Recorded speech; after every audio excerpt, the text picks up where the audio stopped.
I think it's cool that you love the idea of examining the dark, I guess, if you will, there, right? Because in my head, I'm thinking you tried for so long to make sure everything was about light. Mm-hmm. You know? So I love that as a person, and I love that as for you as an artist, because my life is not all light.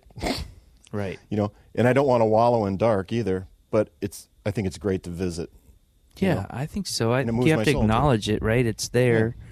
I mean, most of the arguments that a lot of people that aren't Christians say about Christian art is that it's inhuman. It doesn't speak to the human condition. There's a great Walker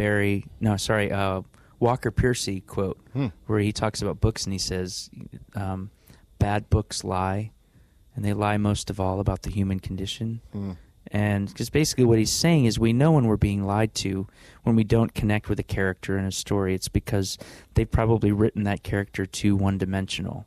You know, where we're kind of going, well, they don't seem human to us. Well, and we tend to write the Christian story in a way that is very inhuman. Like we don't connect to those people because they're talking about living lives full of joy, but you're kind of going, well, that's not how I live day to day.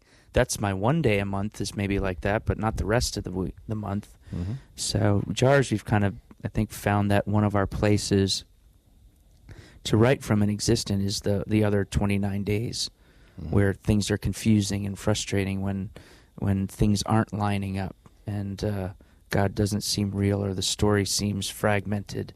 That's what we like to write about. But didn't at one time in your career, don't you think you were writing toward that one day? I think there was more hope towards it.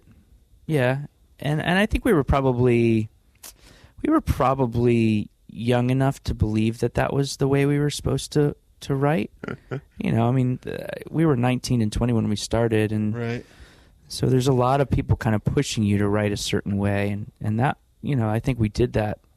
We wrote a lot of songs for other people and not for ourselves in our career. Mm-hmm. And, you know, I guess maybe that's what I was thinking. Yeah, and so I don't necessarily regret it all, but I would say that we have enjoyed being able to kind of go through a long creative process that has allowed us to kind of recognize the voices that are influencing us and remove the ones that probably don't need to be in the room.